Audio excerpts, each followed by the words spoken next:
नमस्कार। कर्माबाई महाविद्यालय की इस ऑनलाइन कक्षा में आपका एक बार फिर स्वागत है।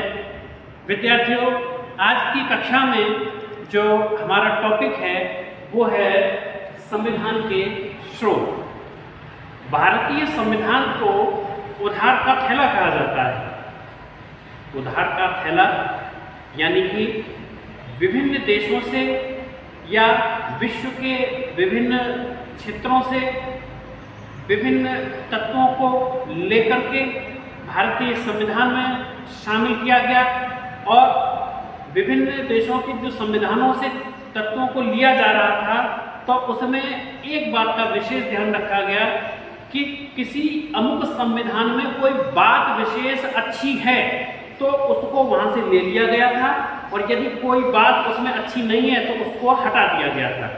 तो इस प्रकार से भारतीय संविधान में विभिन्न देशों के संविधानों की महत्वपूर्ण बातों को लिया गया है, उनको सम्मिलित किया गया है। इसलिए भारतीय संविधान को उधार का थैला कहा जाता है। संविधान सभा के द्वारा संविधान निर्माण की प्रक्रिया में इन जो विभिन्न संविधानों से बातें ली जा रही थी इनका विश्लेषण किया गया। हमारे भारत की उस समय की परिस्थिति के संदर्भ में कौन से तत्व आवश्यक थे, कौन से नियम और कानून आवश्यक थे, उनको भारतीय संविधान में स्थान दिया गया। इस कार्य के लिए प्रारूप समिति गठित की गई। उस समिति ने भारतीय संविधान में किन किन चीज़ों का समावेश किया जाए, किन किन को छोड़ा जाए, इस बात का उन्होंने निर्धारण किया। तो विद्यार्थियों, हमारा जो आज का टॉपिक है वो है संविधान के स्रोत। कहाँ कहाँ से संविधान में किन किन चीज़ों को लिया गया है उनकी आज हम चर्चा करेंगे। और आपको मैं ये बता दूं कि मैं बड़े ही ट्रिक के माध्यम से आपको ये बताऊंगा, आपको आसानी से याद हो जाएंगे। साधारण बस ट्रिक याद करनी है आपको केवल, और आपको संविधान के स्रोत याद हो जाएंगे बड़ी ही आसानी के साथ। तो आइए देखते हैं भारतीय संविधान को किन किन संविधानों से क्या क्या लेकर के कैसे बनाया गया है। तो देखिए, पहले तो थोड़ी सी चर्चा कर लेते हैं कि संविधान के जो स्रोत हैं उनमें दो प्रकार के स्रोत हैं। एक तो आंतरिक स्रोत और दूसरे बाहरी स्रोत। तो आंतरिक स्रोत और बाहरी स्रोत का मतलब यह है कि कुछ तत्व ऐसे थे जो भारत के अंदर ही संचालित थे और कुछ ऐसे थे जो भारत से बाहर से मंगाए गए थे। आंतरिक स्रोत के अंदर भारतीय जितने भी अधिनियम थे, 1919 का हो या 1909 का हो, 1930 का, 35 का, ये जितने भी सुधार और अधिनियम ब्रिटिश शासन द्वारा भारत में लागू किए गए, उनको ही आधार माना गया आंतरिक स्रोत के रूप में। हालांकि ये आंतरिक स्रोत भी अंग्रेजों के द्वारा ही भारत में लगाए गए थे। तो अगर इनको ध्यान से अगर समझा जाए तो ये भी एक तरीके से बाहरी स्रोत ही हैं, लेकिन व्यवस्था के रूप में इनको आंतरिक स्रोत के रूप में समझ सकते हैं। तो देखिए, आंतरिक स्रोत में जो भारतीय अधिनियम थे वो अधिनियम कौन से थे? भारतीय अधिनियम 1909 था, एक भारतीय अधिनियम 1919 था, 1919 के अलावा 1930 आया, एक 1920 में भी आया था, है ना? 1919 और 1930 में था, ठीक है।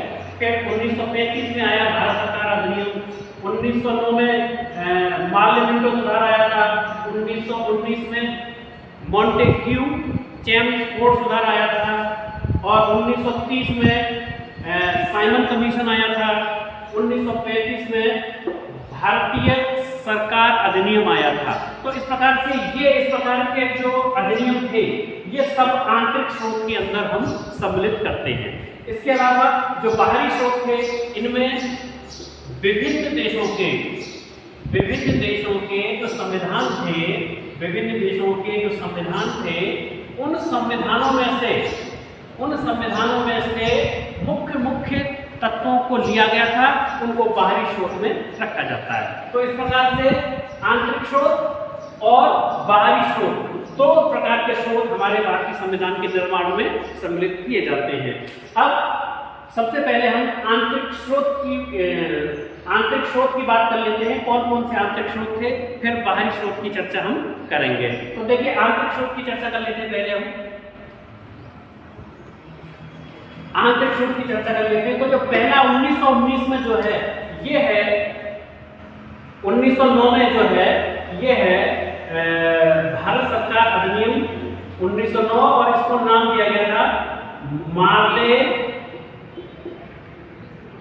मिंटो सुधार। मार्ले मिंटो सुधार 1909 वाले को 1919 में जो आया 1919 और 1920 ये प्रतिमूर्ति है एक दूसरे की। तो 1919 में जो आया उसको कहते हैं मॉन्टेग्यू चेम्सफोर्ड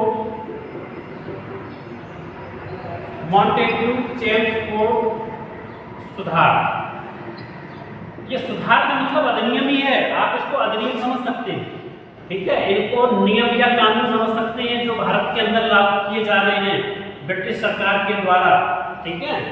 1920 और 1919 एक जैसे हैं। 1930 में साइमन कमीशन आता है साहब, साइमन कमीशन 1930 में आता है। आपने सुना होगा लाला लाजपत राय वाला मामला, लाजपत राय ने इस साइमन कमीशन का विरोध किया था। एक नारा दिया गया था उस समय पर कि साइमन वापस जाओ। तो लाला लाजपत राय के सिर में लाठी के प्रहार से आघात दिया गया था। बाद में इनकी उसी आघात के कारण मृत्यु हो गई थी। 1935 में एक बहुत बड़ा अधिनियम आता है जिसको भारत सरकार अधिनियम 1935 के नाम से जाना जाता है। और ये विशेष इंपॉर्टेंट है। जो भारतीय संविधान का जो आधार है वो आधार जो है यहीं से लिया गया है। वो आधार कहां से लिया गया है? इस भारत सरकार अधिनियम से ही आधार लिया गया है। और इसको आधार क्यों माना जा रहा है, क्यों माना गया, इसका भी एक कारण था, उसके बारे में मैं आपको बताता हूँ। देखिए ऐसा था कि 1935 में ये भारत सरकार अधिनियम आया और 1935 से 1949 तक संविधान निर्माण का कार्य चलता रहा। भाई जब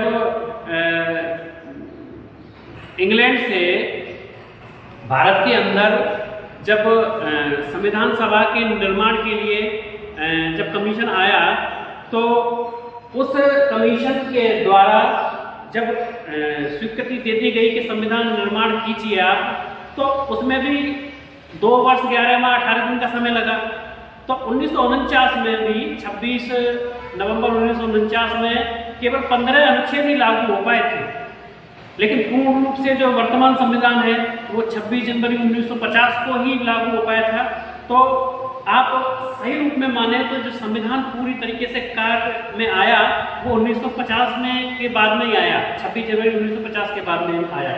तो इसलिए 1935 से 1949 तक जब तक 15 अनुच्छेद भी लागू न हो गए थे तब तक इसी की तथ्यों को, इसी की बातों को आधार माना गया।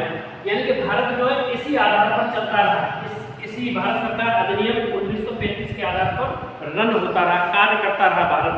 तो इसलिए हमको क्या हो गया था, आदत हो गई थी इस प्रकार के नियमों के अनुसार कार्य करने की, इस प्रकार के नियमों के अनुसार कार्य करने की आदत हो गई थी। हमारे कार्य प्रणाली में ये अधिनियम जो है अच्छी तरीके से फिट बैठ गया था। और जब आदत हो गई तो इसीलिए इस अधिनियम को क्या किया गया, भारत के संविधान के निर्माण में आधार बना दिया गया।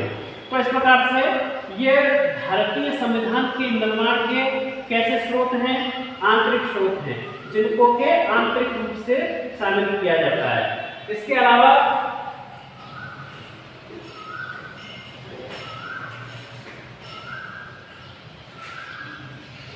इनमें संपूर्णता तो थी नहीं इन नियमों में, तो इसलिए संपूर्णता प्रदान करने के लिए संविधान को बाहर से, विदेशों से भी संविधानों को इकट्ठा किया गया। भारत में विधि निर्माण के जो विद्वान थे, उन विद्वानों ने विदेशों से अच्छी अच्छी चीज़ों को लेकर के भारतीय संविधान में शामिल किया गया, और जो बाहर से चीज़ें शामिल की गई उनको कहा गया फिर बाहरी स्रोत। उनको कहा गया फिर बाहरी स्रोत। तो आंतरिक स्रोत ये आपके सामने हैं, और बाहरी स्रोतों की चर्चा हम अभी करते हैं। अच्छा, एक चीज और आपको बता दूं कि इस अधिनियम में से करीब 200 अनुच्छेद ऐसे थे जो एज इट इज उठा लिए गए थे। 200 अनुच्छेद ऐसे थे जो बिल्कुल हूबहू उनको रख दिया गया था। कुछ पुस्तकों में 250 अनुच्छेदों का भी वर्णन है, उसमें कुछ अनुच्छेद ऐसे थे जिनको थोड़ा बहुत परिवर्तित करके उनको सेट किया गया था। तो 250 अनुच्छेद की भी बात यहाँ पर है कि 250 अनुच्छेद इस अधिनियम में से लिए गए थे। तो यहाँ पर आप देख लीजिएगा 250 अनुच्छेद जो हैं वो ऐसे हैं जिनमें तोड़ फोड़ करके उनको ले लिया गया था, जबकि 200 ऐसे थे जिनको पूर्ण रूप से ऐसे एज इट इज ले लिया गया था। तो ये आंतरिक स्रोत हैं, और इसके अलावा जो बाहरी स्रोत हैं उनकी चर्चा भी हम कर लेते हैं। आप स्क्रीनशॉट ले लीजिएगा, इसको मैं मिटा देता हूँ, फिर आगे बाहरी स्रोत की चर्चा हम करने वाले हैं। बाहरी स्रोत की जो चर्चा करेंगे वो ट्रिकों के आधार पर हम करेंगे। मैं आपको ट्रिक बताऊंगा और उन ट्रिक के आधार पर बाहरी स्रोत की अपन बात करेंगे। अब मैं यहाँ पर बाहरी स्रोत बताऊंगा सारे आपको, जितने भी बताऊंगा मैं बाहरी स्रोत बताऊंगा, ठीक है।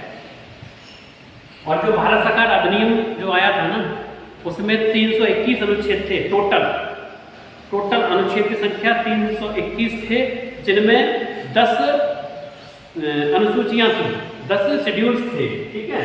अच्छा, अब मैं कुछ ट्रिक्स के माध्यम से आपको बताऊंगा, कुछ ट्रिक बताऊंगा, और ट्रिक के माध्यम से आपको संविधान के स्रोतों के बारे में बताऊंगा। तो देखिए किन किन देशों से संविधान के स्रोत लिए गए हैं। सबसे पहले हम बात कर लेते हैं इंग्लैंड की। सबसे पहले हम बात कर लेते हैं इंग्लैंड की। इंग्लैंड से क्या क्या चीजें ली गई। इंग्लैंड का जो संविधान है वो अलिखित है, परंपराओं पर आधारित है। तो क्या क्या चीजें ली गई, तो देखिए इसका एक ट्रिक है। ट्रिक इसका क्या है, एक विकास रा मंत्र, एक विकास रा मंत्र। ये ट्रिक है कि इंग्लैंड से क्या क्या स्रोत लिए गए। देखिए एक विकास रा मंत्र, इसका मतलब क्या है, एक का मतलब है इकहरी नागरिकता। इसका क्या मतलब है, इकहरी नागरिकता। जो इकहरी नागरिकता का जो प्रावधान है, जो लिया गया है, वो कहां से लिया गया है, वो इंग्लैंड से लिया गया है।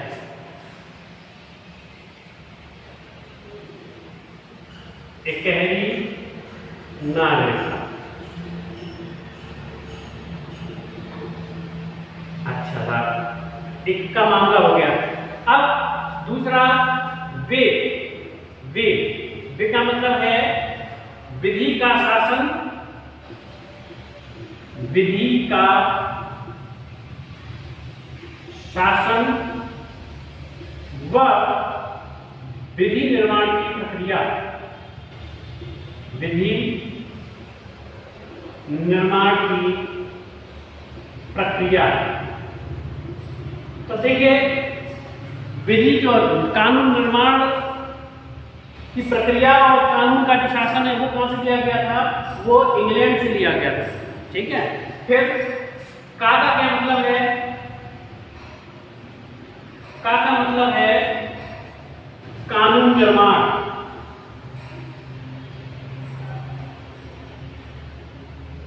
हालांकि विधि का शासन और विधि निर्माण की प्रक्रिया और कानून निर्माण ये तीनों चीजें अलग अलग हैं।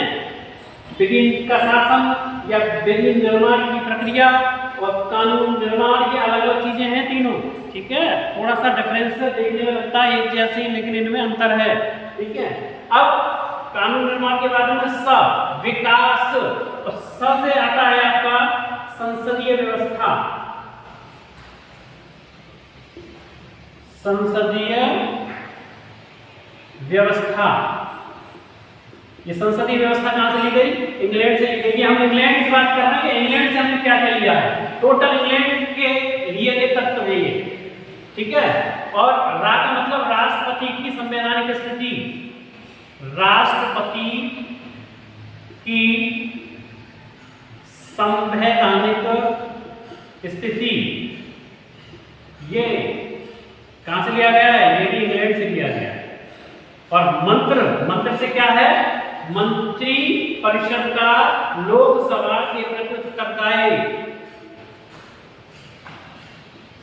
मंत्री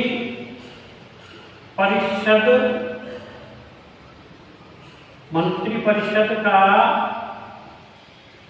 लोकसभा के प्रति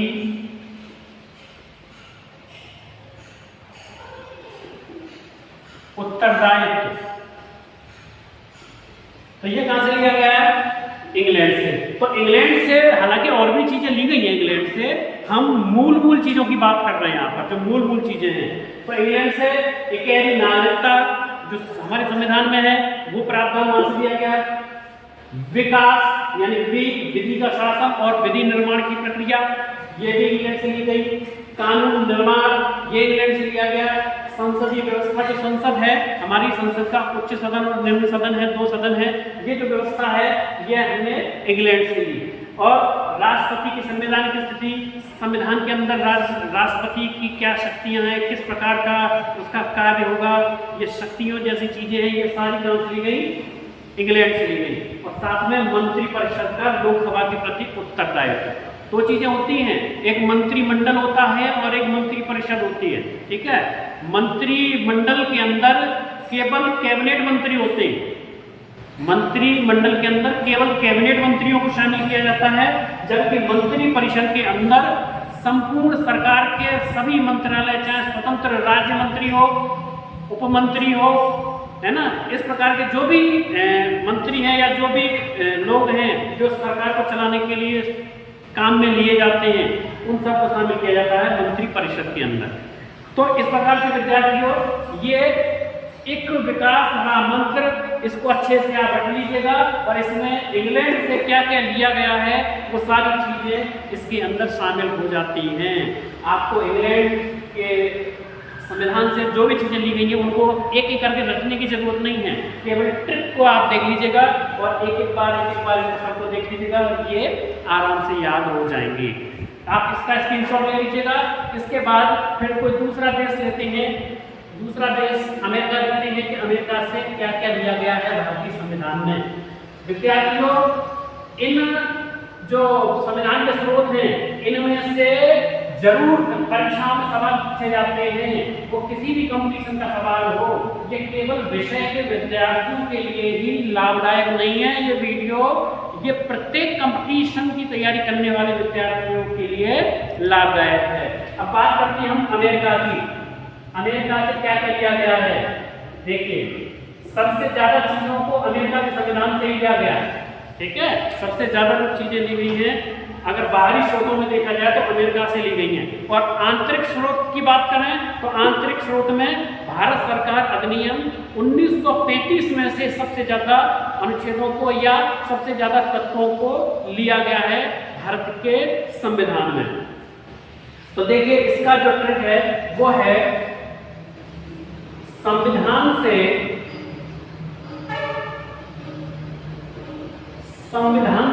बहुत बढ़िया, बहुत महत्वपूर्ण ट्रिक है। संविधान से दोहरे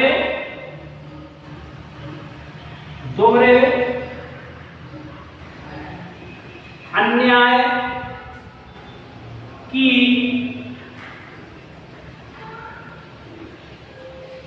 पुनः उपमा लो। संविधान से दोहरे अन्याय की पुनः उपमा लो। ये ट्रिक है कि अमेरिका से हमने क्या क्या लिया है। अमेरिका से हमने क्या क्या लिया है, तो देखिए अमेरिका से हमने क्या क्या लिया है। संविधान, इस पूरे का मतलब यह है कि संविधान की सर्वोच्चता, संविधान की सर्वोच्चता, यानी कि संविधान क्या है, सर्वोच्च है, संविधान को सबसे ऊपर रखा जाएगा। किसी भी धार्मिक पुस्तक से या किसी भी नियम कानून, कोई भी इस्लामिक तमाम फतवे वगैरह होते हैं, ये सारे सब पीछे हैं, संविधान सबसे ऊपर है। ठीक है, संविधान की सर्वोच्चता ये कहां से ली गई, अमेरिका से। दूसरा, दोहरे, दोहरे से मतलब है दोहरी नागरिकता, दोहरी नागरिकता। एक राज्य सरकार का नागरिक होता है और एक केंद्र सरकार का नागरिक होता है व्यक्ति। ठीक है, राज्य की नागरिकता अलग होती है और एक केंद्र की सबकी नागरिकता होती है। तो दोहरी नागरिकता ये कहां से ली गई है, ये भी अमेरिका से ली गई है। अब इस फिल्म में ये है अन्याय, इसको दो पार्ट में बांट दो, एक अ और एक न्याय। अ का मतलब है अधिकार, अधिकार से मतलब अधिकार, और अधिकार को हम बोल सकते हैं मूल अधिकार। तो कहने का तात्पर्य है कि ये मूल अधिकार कहां से लिए गए हैं, मूल अधिकार कहां से लिए गए हैं, ये लिए गए अमेरिका से। अब न्याय, न्याय का मतलब है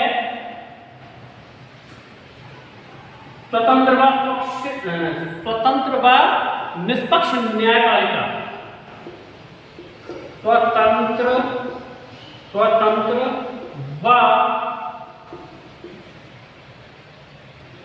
निष्पक्ष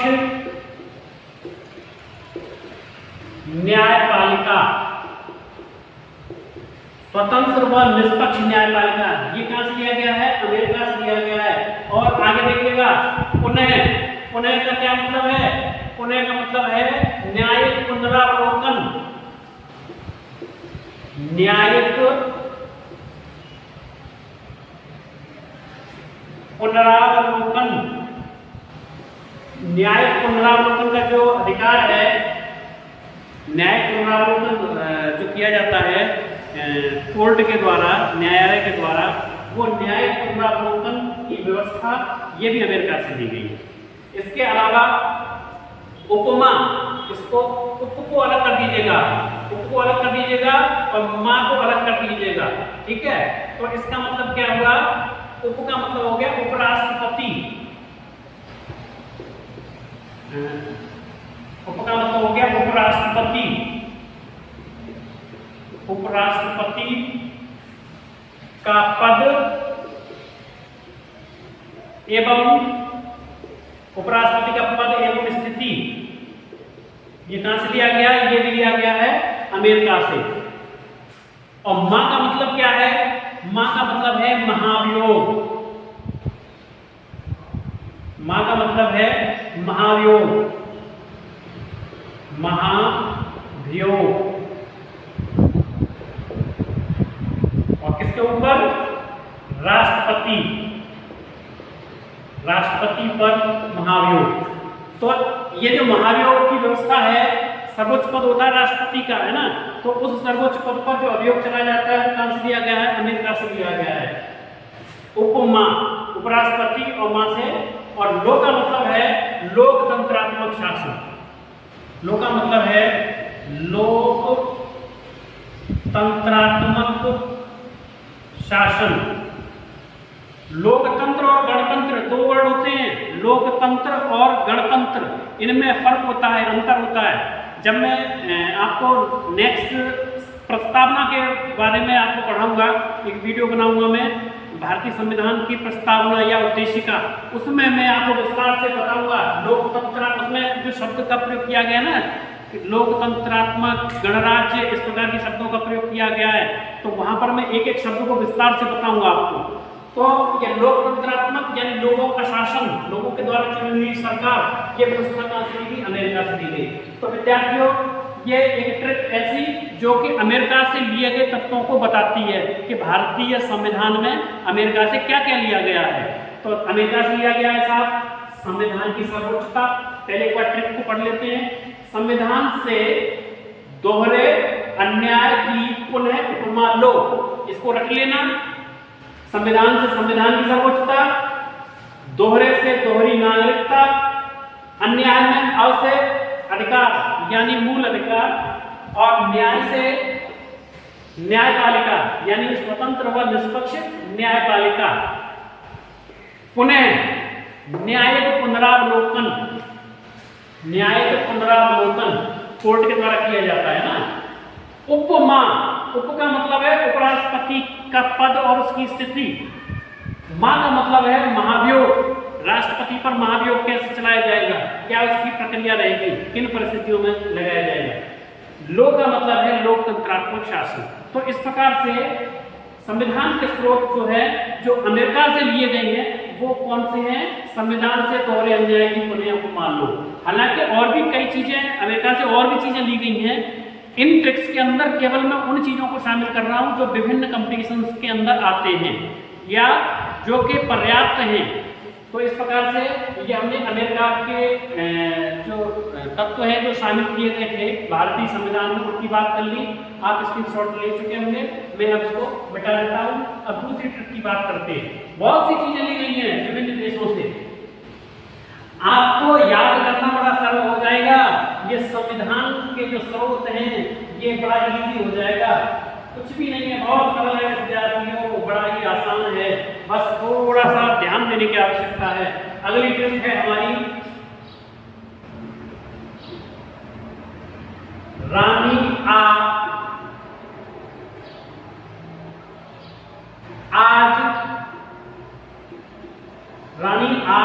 आज संद समास को, रानी आज संद समास को गफा करूं। तो देखिए एक ट्रिक ये है हमारी, इसमें एक देश की बात नहीं है। पहले की जो दो ट्रिक थी उसमें हमने इंग्लैंड और अमेरिका को क्रम से लिया था। इसमें कई देश शामिल हैं, तो देखिए कई देश शामिल हैं। तो देखिए कौन कौन से देश शामिल हैं साहब, आइए, बड़ा इंटरेस्ट है ये भी। रा का मतलब है राष्ट्रपति। देखिए संसद में जो राज्यसभा में राष्ट्रपति 12 सदस्यों को मनोनीत करता है, यानी कि जो राज्यसभा में सदस्य बैठते हैं उन सदस्यों में से 12 सदस्य यानी 12 सदस्य ऐसे होते हैं जिनको राष्ट्रपति मनोनयन करता है। वो विभिन्न क्षेत्रों के विद्वान होते हैं, विशेषज्ञ होते हैं। राष्ट्रपति उनके नाम बताता है और उनको राज्यसभा की सदस्यता दी जाती है। तो ये जो पहली जो ट्रिक है, इसमें पहला जो वर्ड है वो उन्हीं सदस्यों के मनोनयन के लिए है, यानी कि रा का मतलब है राष्ट्रपति द्वारा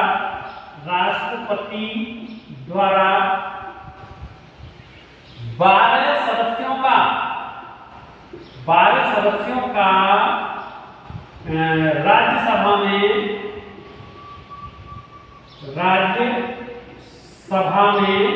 क्या मनोनयन।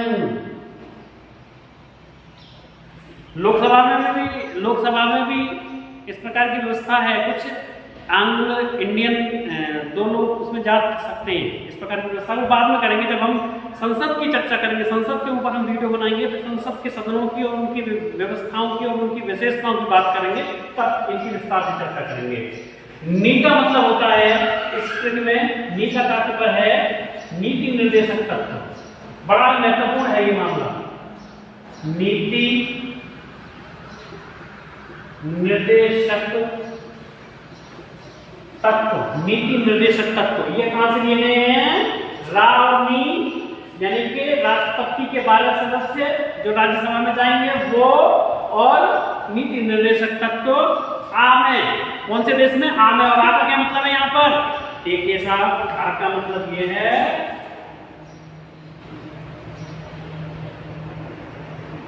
आयरलैंड। आयरलैंड से ये दो चीजों को उठाया गया है भारतीय संविधान में। अगला है आज। आ का क्या मतलब है यहाँ पर, आ का मतलब है आपातकालीन शक्तियां। आपातकालीन शक्ति, इंदिरा गांधी ने आपातकाल लगाया था है इसके अंदर, है ना। तो वो वर्णन कहां पर है, कहां से लिया गया है, कौन से देश से लिया गया है, जर्मनी से। हिटलर ने भी तो आपत्ति लगा दिया था जर्मनी में, हैं। चलिए अब संघ, संघ का मतलब क्या है, इसमें एक सा होता है, सा से क्या आ रहा है समझ में आ गया होगा आपके, सा से संविधान में संशोधन, संविधान में संशोधन, ये सा जो वर्ड है संविधान से भी लग रहा है और संशोधन से भी लग रहा है कि ये इसी का है, इसी का है ये अक्षर, लेकिन सा का मतलब संशोधन है, ठीक है। तो कहां से लिया गया ये लिया गया है द से। द का मतलब क्या है, सिंपल सी बात है, दक्षिण अफ्रीका, दक्षिण अफ्रीका। तो दक्षिण अफ्रीका से क्या लिया गया है, संविधान में संशोधन की जो व्यवस्था है। अब सम, सम का मतलब क्या है, सम का मतलब है समवर्ती सूची, समवर्ती सूची। ये समवर्ती सूची कहां से ली गई है, ये ली गई है साहब ऑस्ट्रेलिया से, ऑस्ट्रेलिया से, अच्छा साहब ऑस्ट्रेलिया से। और इसमें है गफा, गफा, गफा का क्या मतलब है, गणतंत्रात्मक व्यवस्था, गणतंत्रात्मक व्यवस्था। ये गणतंत्रात्मक व्यवस्था कहां से ली गई है, फा का मतलब क्या है, फ्रांस, फा का मतलब है फ्रांस, गणतंत्रात्मक व्यवस्था फ्रांस से। और का कर्तव्य, का क्या है, कर्तव्य, और कर्तव्य कौन से, मूल कर्तव्य। और ये कहां से लिए गए हैं, मूल कर्तव्य ये लिए गए हैं रूस से। तो इस प्रकार से ये हमारी तीसरी ट्रिप समाप्त हो जाती है, जिसमें हमने कई सारे देश के बारे में बात की है। जो रेड पेन से लिखे हुए हैं वो सारे देश हैं, और ब्लू पेन से जो लिखे हुए हैं वो वे तत्व हैं जो संविधान में सम्मिलित किए गए हैं उन देशों से। तो देखिए ट्रिक को एक बार फिर मेरे साथ आप बोलिएगा, रानी आज संघ समास को गफा करूं, रानी आज संघ समास को गफा करूं। इस ट्रिक के अंदर रा का मतलब राष्ट्रपति द्वारा 12 सदस्यों का मनोनयन, नी का मतलब नीति निर्देशक तत्व, ये कहां से लिए गए हैं, आयरलैंड से। आज, आ का मतलब आपातकालीन शक्ति, ज यानी जर्मनी, तो आपातकालीन शक्ति कहां से ली गई है, जर्मनी से। संघ, सा का मतलब है संविधान में संशोधन, और द का मतलब है दक्षिण अफ्रीका। तो संविधान में संशोधन की जो प्रक्रिया है, व्यवस्था कहां से ली गई, दक्षिण अफ्रीका से। सम आस, सम का मतलब है समवर्ती सूची, समवर्ती सूची, आस का मतलब ऑस्ट्रेलिया से, तो समवर्ती सूची ऑस्ट्रेलिया से ली गई। इसके अलावा गफा, गफा का क्या मतलब, ग से गणतंत्रात्मक व्यवस्था, और फा का मतलब फ्रांस, तो गणतंत्रात्मक व्यवस्था कहां से ली गई, फ्रांस से ली गई। करू, करू का मतलब कर्तव्य यानी कि मूल कर्तव्य, और रू का मतलब रूस। तो इस प्रकार से ये इन देशों से, आयरलैंड, जर्मनी, दक्षिण अफ्रीका, ऑस्ट्रेलिया, रूस और फ्रांस से क्या क्या चीजें ली गई हैं, उनकी हमने इस ट्रिक के माध्यम से व्याख्या की। तो विद्यार्थियों इस ट्रिक को भी आप देख लीजिएगा, अच्छे से याद कर लीजिएगा। इसके अलावा मैं एक तो छोटी मोटी बात और आपको बता देता हूं। देखिए एक ट्रिक, छोटी छोटी दो ट्रिक और उनकी बात कर लेते हैं। एक छोटी ट्रिक है वीजा, और एक है संघ का नारा। देखिए ये छोटी छोटी सी ट्रिक है। बीजा, बीजा का मतलब क्या है, देखिए बीजा, बी का मतलब क्या है, बी का मतलब है विधि द्वारा स्थापित प्रक्रिया, विधि, उसमें आ रहा है कैमरे में, हाँ, विधि द्वारा स्थापित प्रक्रिया, विधि द्वारा स्थापित प्रक्रिया, ये कहां से लिया गया है? ये लिया गया है साहब जापान से। विधि द्वारा स्थापित प्रक्रिया, ये कहां से लिया गया? जापान से। और संघ का नारा, नारा तो आप जानते हो, पायजामा में नारा पहनते हैं हम, है ना? तो संघ का नारा, यानी संघ का मतलब है संघात्मक व्यवस्था। संघ का मतलब है संघात्मक व्यवस्था, संघात्मक व्यवस्था। और संघात्मक व्यवस्था कहां से ली गई है? कनाडा से। कनाडा से, देखिए ये नाडा, कनाडा, कनाडा से।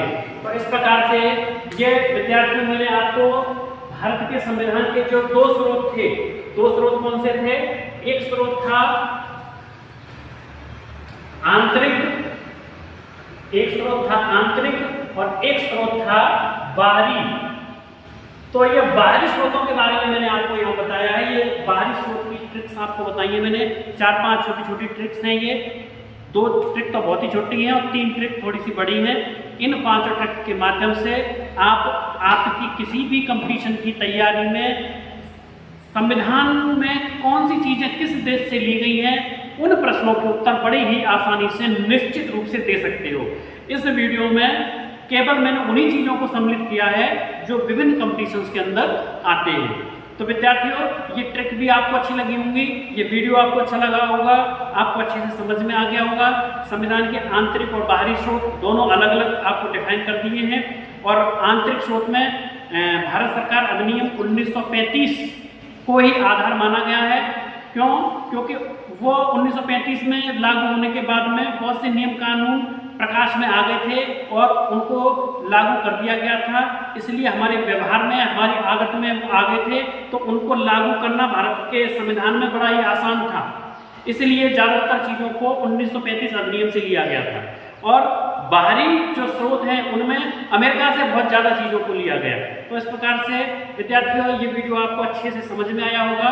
और अगर कहीं पर भी कोई दिक्कत आती है तो बार बार आप इसको वीडियो को देखिएगा। और फिर भी कहीं कोई समस्या है तो आप मेरे को कमेंट दे दीजिएगा, मैं आपको उत्तर दे दूँगा। तो और विद्यार्थियों, आपको अगर वीडियो अच्छा लगा है तो please like, share and subscribe जरूर करें, क्योंकि आपके एक लाइक और सब्सक्राइब और शेयर हमको ताकत देते हैं, हिम्मत देते हैं और प्रेरणा देते हैं और ताकत से, जोश से आपको पढ़ाने की हिम्मत देते हैं। ठीक है, अगले वीडियो में हम संविधान की प्रस्तावना को लेकर के आएंगे। तब तक के लिए नमस्कार।